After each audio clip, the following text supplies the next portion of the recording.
Hey guys, welcome to today's video, because this one is crazy.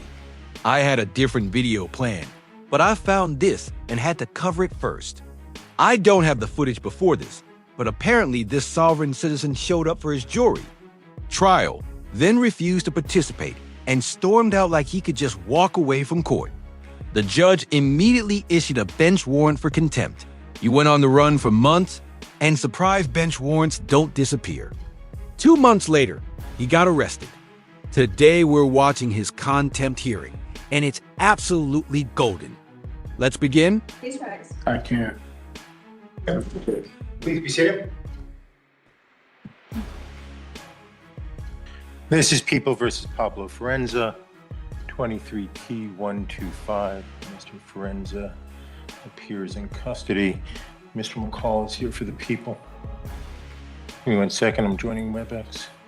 I'm trying to. Mr. Forenza refused to stand before the end. I can't stand. I'm shackled like a criminal over a traffic citation. Let's get something straight. You're not shackled over a traffic citation. You're shackled because you walked out of your trial and got hit with criminal contempt of court. No, you're not here on a traffic citation. You're here on contempt. Are we having a contempt hearing, Your Honor? Well, I'm going to give you that opportunity. I'm going to advise you if you'd like it. Let me start by reading the relevant portions of the contempt rule, Mr. Forenza. This is Rule 407. This is of the rules of civil procedure, but that same rule applies to criminal actions such as this one. I'll read the relevant sections. Subsection A1, disorderly or disruptive behavior, a breach of the peace, boisterous conduct, or violent disturbance toward the court, or conduct that unreasonably interrupts the due course of judicial proceedings, behavior that obstructs the administration of justice, disobedience or resistance by any person to or interference with any lawful writ, process, or order of the court, or any other act or omission designated as contempt by the statutes of these rules. This will be direct contempt, and I will cover that in a second, but the rule is direct contempt is contempt that the court has seen or heard and is so extreme that no warning is necessary, or that has been repeated despite the court's warning to desist. Subsection 4 defines punitive sanctions for contempt, which includes punishment by an unconditional fine, fixed sentence of imprisonment, or both, for a conduct that is found to be offensive to the authority and dignity of the court. Most notably is subsection B, as in boy, which says addresses direct contempt proceedings. When a direct contempt is committed, it may be punished summarily. In such case, an order shall be made on the record in writing reciting the facts constituting that contempt, including a description of the person's conduct, a finding that the conduct was so extreme as that no warning was necessary, or the person's conduct was repeated after the court's warning to desist, and a finding that the conduct is offensive to the authority and dignity of the court. Prior to the imposition of sanctions, the person shall have the right to make a statement in mitigation. Mr. Forenza, I'm going to offer you that opportunity in a little bit. I make a specific finding that all conduct that I'm referencing occurred in my presence and therefore is direct contempt. Very specifically, let me make some reference. Mr. Forenza has been disrespectful to the court, to opposing counsel, and even to my clerks throughout the proceeding. He has filed spurious documents, he's made nonsensical arguments, he's been argumentative with the court, but I was willing to let all of that go so we could try the matter. On the day of trial, which I believe was November 24th, Mr. Forenza appeared on time, but stayed in the gallery along with who I believe is his wife. I repeatedly, at least 3 times, but perhaps 4 or 5, told him to approach the court, to cross the bar and sit at table so we could address the trial. Mr. Forenza failed to do so in my direct presence. He told me I had no jurisdiction, left the courtroom, and then amazingly was able to leave the building as well. Well, that's one way to make sure he doesn't walk out of the courtroom again. Just strap his hands to his hips and remove the option entirely.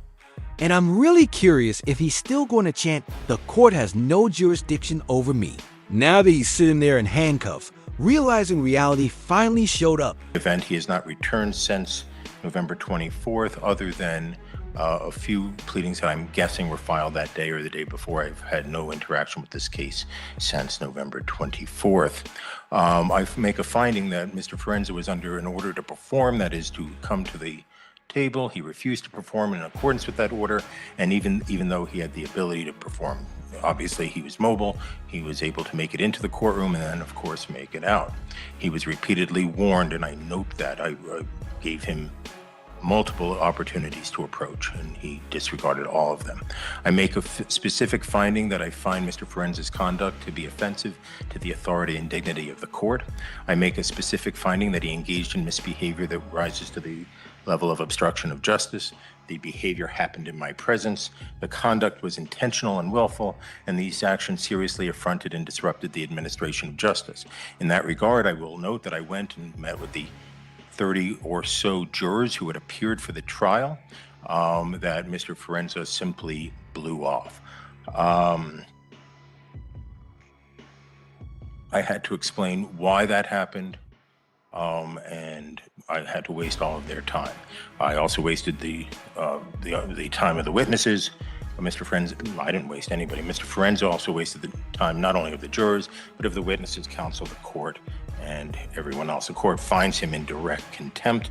I made a similar record on the morning of trial, where Mr. Forenza had bolted from the courtroom, and therefore I find he was not advised at that time, so at least not in any significant way, and I hereby advise him.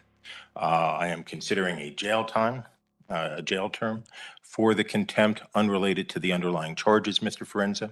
I'm going to offer you some opportunities of how you want to proceed. First, if you wish, you can make the statement of mitigation right now, if you wish to.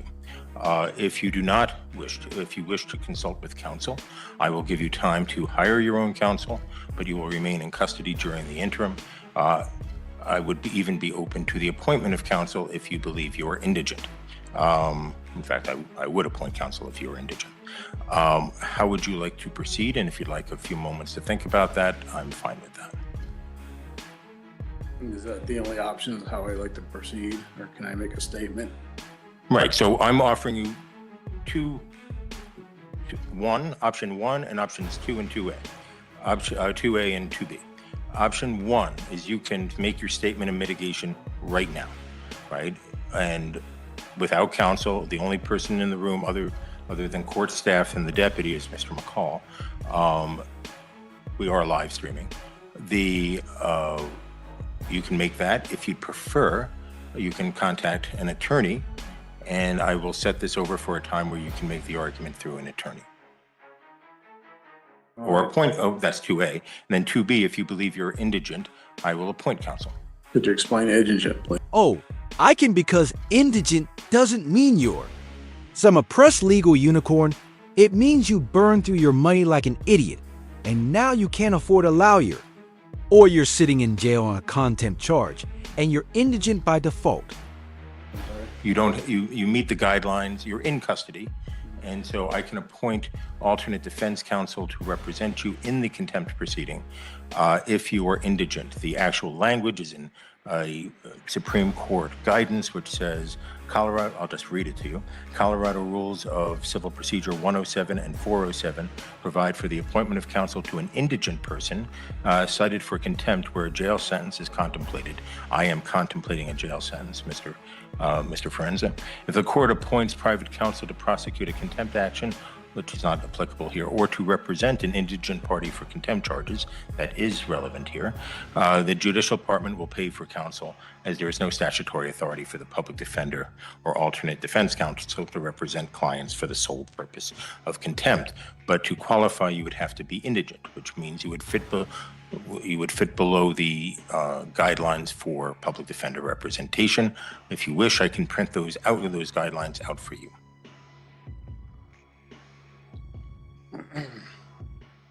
Don't want to be represented. I'm sorry, I couldn't hear. I don't want to be represented. Okay, and you understand that, and I will allow you to make the statement of mitigation right now, but you understand you do have a right to counsel. The only way to look at it is I never got a fair trial walking into this. He failed to prove jurisdiction, sworn affidavit. The courts failed, personal, subject, territorial. I moved it to federal. I even had documents which I sent. It was ignored. Everything gets ignored. I'm just, you know what? I guess I'll just let you beat me up, throw me in jail, get it over with, because you can't keep me the rest of my life. And then, you know, I'll deal with the consequences and things later. I mean, that's where I'm at. Okay. It's not right over a traffic citation, where all I did is I came here in good faith to resolve the matter, and it was just, I could get nothing.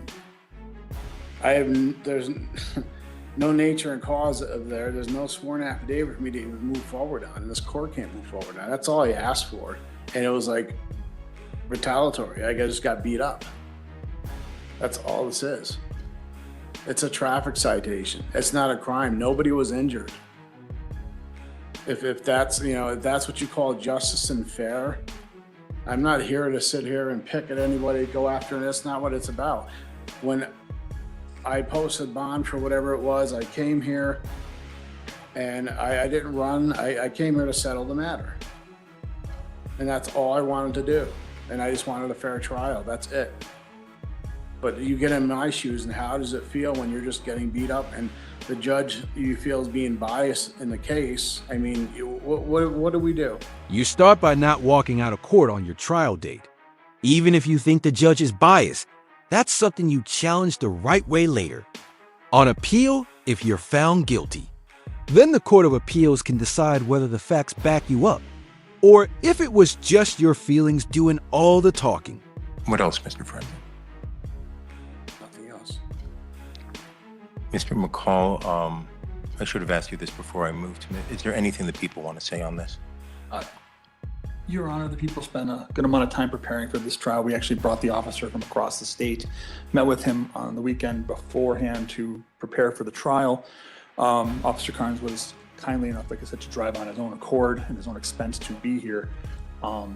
He said he would come back for a retrial.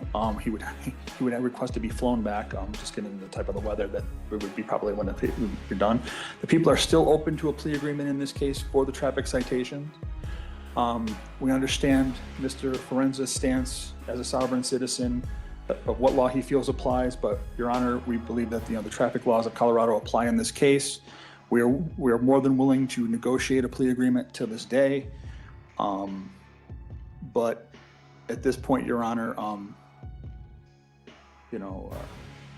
that's where the people are, Your Honor. We didn't anticipate any jail in this case. We didn't anticipate anything but to paying the penalties for speeding 25 to 39 over on the Riverside Parkway back in 2023, and the failure license. Your Honor, the speeding ticket, I would even reduce it to 20 to 24 over to keep it in as a traffic infraction. On the contempt. On the contempt. Oh, on the contempt, Your Honor. Your Honor, it's been an interesting case for me. I've never had a case that have gone this long with kind of like, the lack of being able to move forward. I've never been personally federally attempted to be sued in any case based upon a fee schedule. I find it interesting that Mr. Forenza believes that contract law applies in this case, but only one way, his contract law. The issue here, Your Honor, on contempt, the people expended a lot of time on this case for a very minor case. I do not like putting someone in jail in this situation. I just don't know if Mr. Forenza will ever show up to a trial again in this case, or any case. He's done, a day or so in jail. I'm not, anything else you want to say? No, Your Honor, the people are, that's all the people are going to say. Mr. Friends, I meant to ask Mr. McCall to make that statement before your statement. I forgot. If you'd like to make a statement to address anything he said, I'm happy to hear more. Yes, I mean, I'm just objecting. I did, like I said, I came in good faith to settle the matter, and I tried. So it's not like I'm gonna skip town. Like I keep saying, you skipped your court date. So making sure you show up next time isn't even on the table anymore.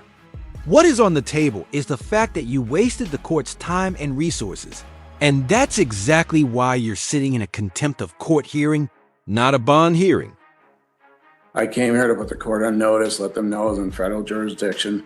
That's what I did.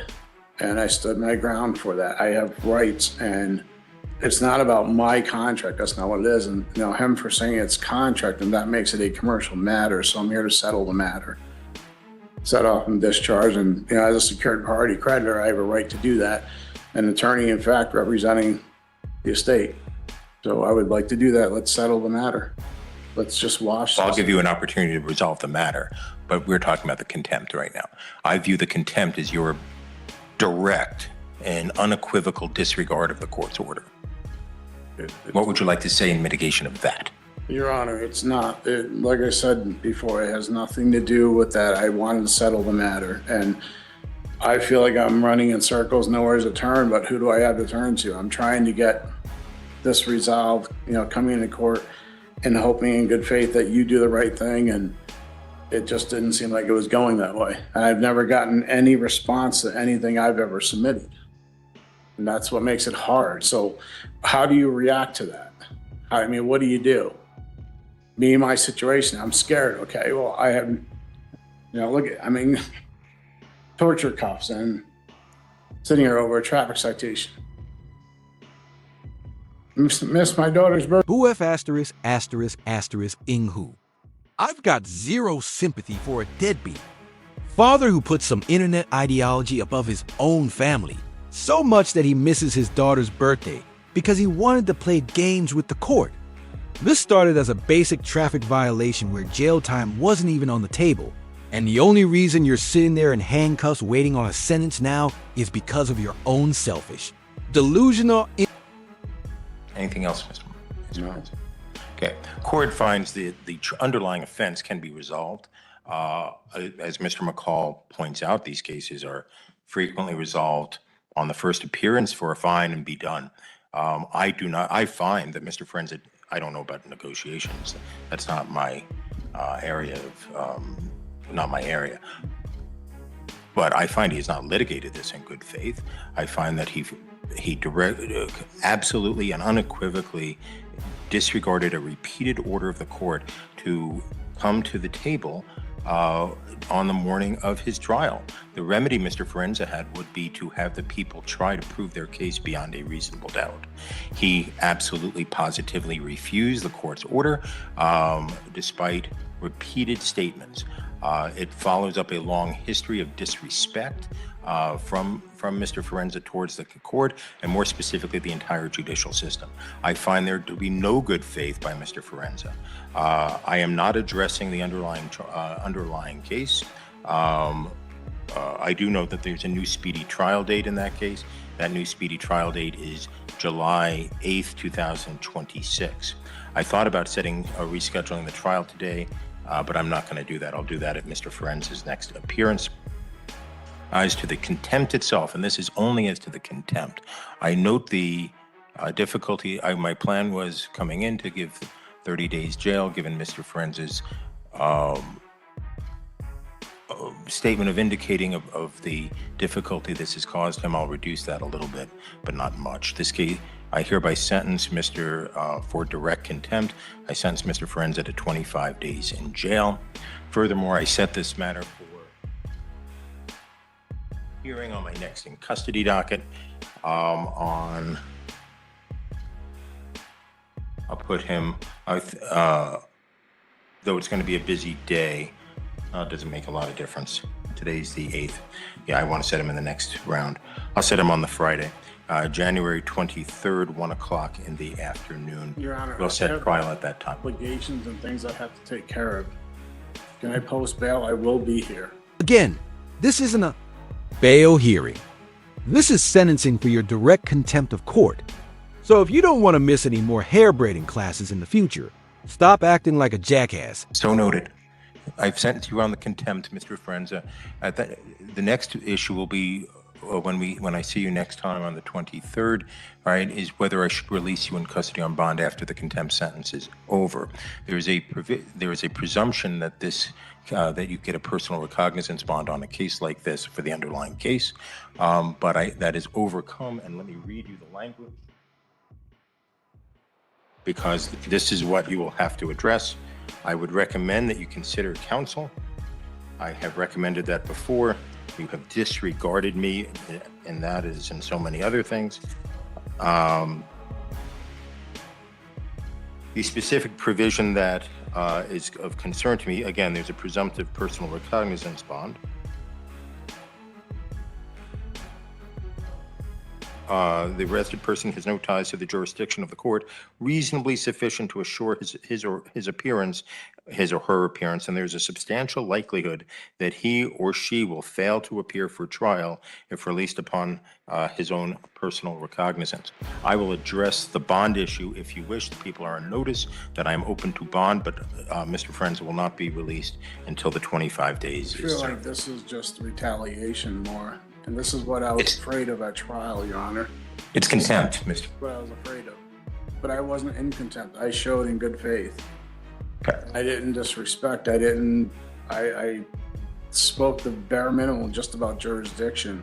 So everything you're saying is, that's, your assumption. That didn't happen. I didn't. Have a good day, Mr. Frenza. I have obligations. Okay, you'll be able to address them upon release. How am I gonna do that here? I have obligations on the outside that I have to do. The judge puts Alicia on the spot, and her excuses start stacking: fast no ride, hospital visit, no working phone, and somehow she thought. Court was a different month. As she talks, the questions get sharper and the story gets messier. The judge isn't buying the gas station phone excuse, and the more she explains, the worse it sounds. This is the moment she loses control of the room. All right. We are on the record in the 13th Judicial District, the District Court of Greenwood, County, Kansas. This is in case number 2023 CR 300021, State of Kansas versus Alicia Wynn Bone. County Attorney Jill Gillette appearing for the state. Attorney Chris Ambrose appearing for the defendant, who also appears in person at the Greenwood County Courthouse.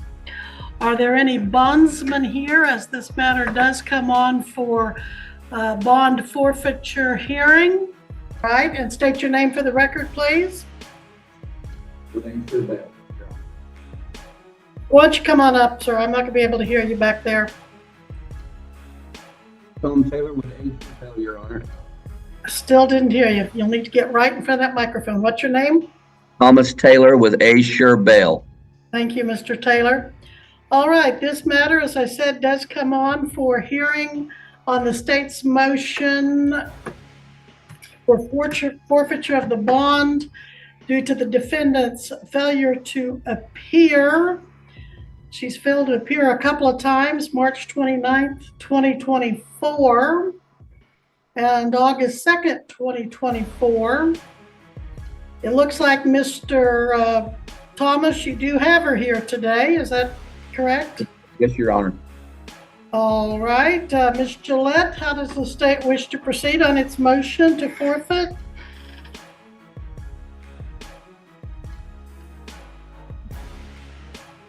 Jill, you're muted. Since the bondsman's brought her in and turned her in, we'll withdraw the motion for forfeiture, but we'd like her taken into custody. The bond is currently set at $30,000 cash or professional surety. Mr. Ambrose, anything you want to be heard on? Well, Your Honor, I have not heard from Miss Bone. However, as a matter of course, we would object to her being placed into custody. I believe that based on what I'm seeing here, it looks like we need to get a preliminary hearing set on this regardless. Miss Bone might be able to provide us some insight as to where she's been and what her plans are to make sure she's going to get back to court in case the court was to provide her an alternative. Now the bondsman steps in trying to look like the good guy, claiming she came voluntarily and stayed in contact. But instead of earning praise, he accidentally exposes something bigger. He knew about the forfeiture and still waited. The judge instantly catches it, realizing this wasn't cooperation, it was delay. And now the heat shifts from the defendant to the man paid to handle her. Ms. Bone, why haven't you been in front of this court since March? Now you're going to have to sit up in front of the microphone. I had not had transportation, and the first court date that I missed was actually because I was sick. I was in the hospital, and the second time was due to the transportation, and I have not had transportation for over a month, and I do not have an active phone. It's been almost a month that I have not had an active phone. I am in the process of getting an active phone. So you knew you had court on those 2 days, you just didn't make it in? The second one, I didn't know what day it was, but I thought it was actually September 1st is what I thought it was. And I was going to find transportation to get there. I had asked my mom, but I was not able to. I was unaware of the day. I had put it down wrong. Where do you live? Your Honor. Just a moment. Where do you live? No, ma'am, answer my question. Where do you live? In Iola. I'm sorry? Iola, Kansas. You live in Iola with your mom? No. On I your live, own? yes. How far do you live from your mom? She lives in Chinook. So you were able to call your mom and talk about your case, but you weren't able to call the court or your attorney. I had used someone else's phone. But you couldn't use someone else's phone to call the court or your attorney. They would not let me. They ended up leaving. Oh, they'd let you call mom, but not the court or your attorney. What's Yeah. this person's name? They were a person I ran into at the gas station. And I had met them like once. All I know is her first name, but she didn't.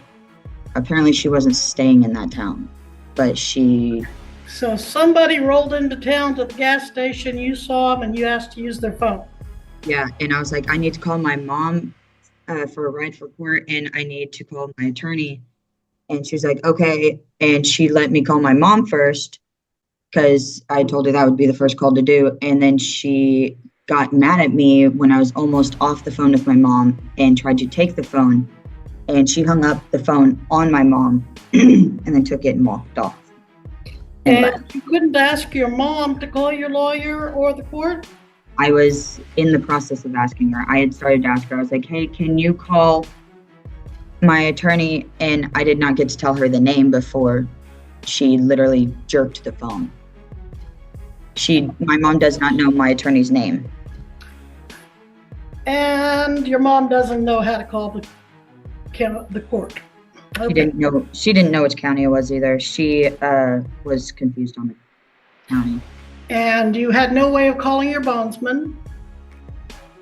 No, I had not.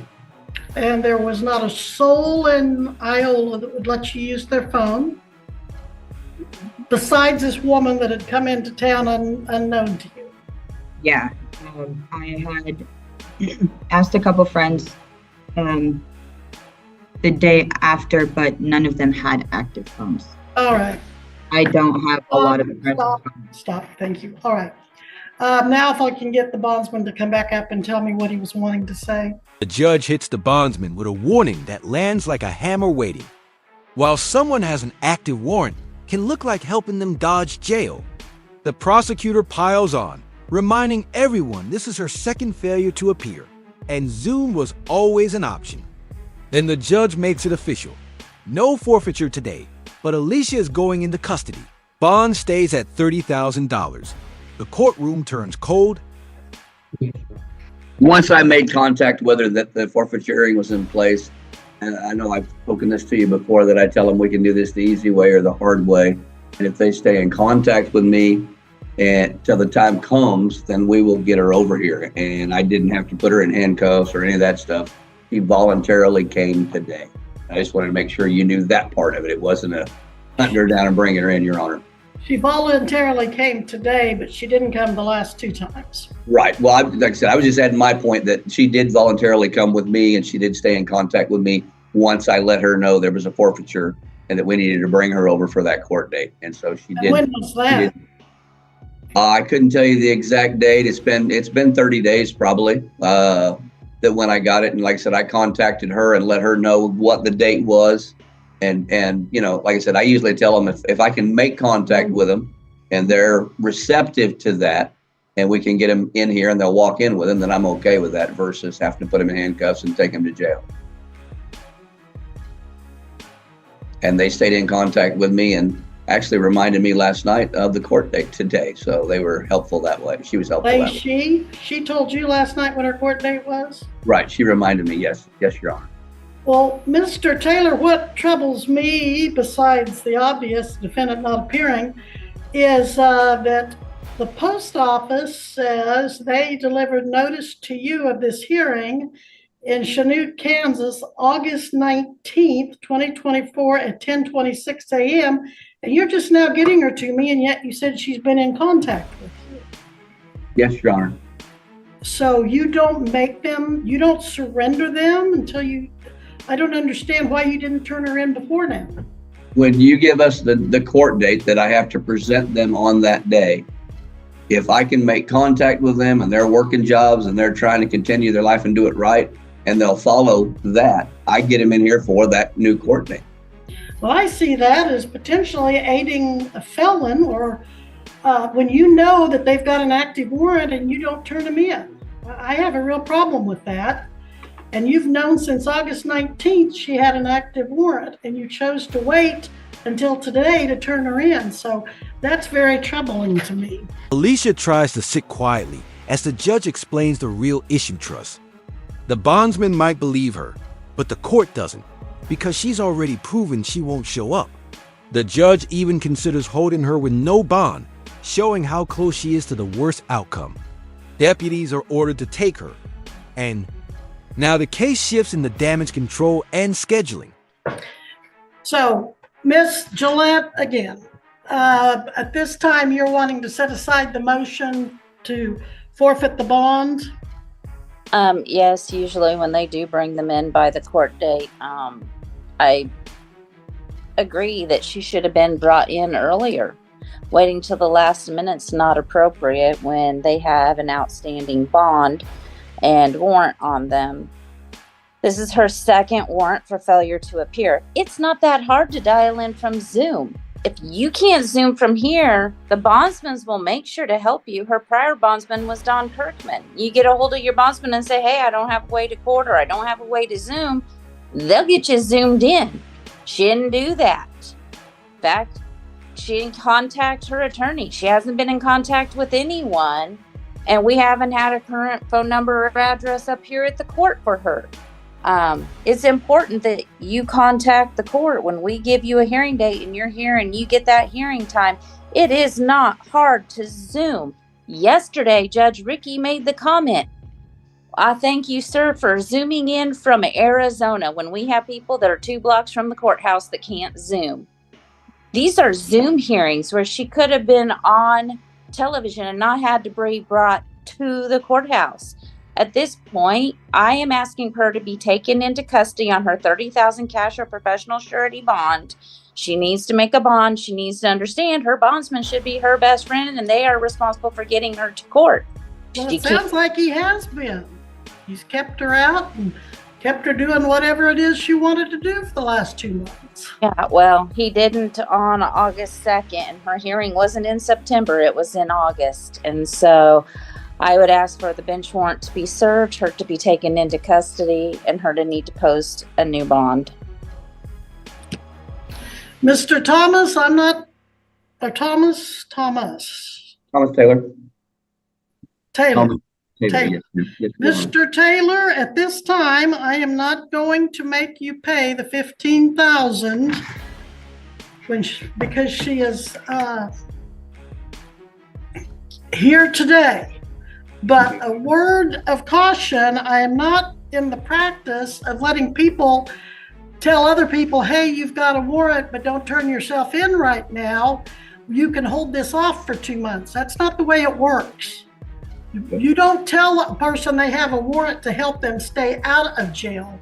That's illegal. You tell people they have a warrant and they can turn themselves in. Then I have a forfeiture date on this, And that way, Your Honor. Sir, it is not an option when they have a warrant for them to decide when they're going to turn themselves in. It's not your position to decide how long you're going to give them before they come to court. You know, we trust bondsmen, and if we can't trust the bondsmen to do what they say they're going to do, then we can't have them as bondsmen. All right, this time, I am not going to forfeit the $15,000 to make you put it up, but I am ordering that she be taken into custody. So there better be a deputy there that takes her into custody, and her new bond is set at $30,000 as previously ordered. With Alicia being taken in, the court rushes to set the next hearing date, but the judge isn't done. He openly says he doesn't trust the bondsman to post her again and calls his behavior totally unacceptable. The final message is clear. Missing court doesn't just get you scolded, it costs you freedom. Like the video, subscribe to the channel, and we'll see you in the next video.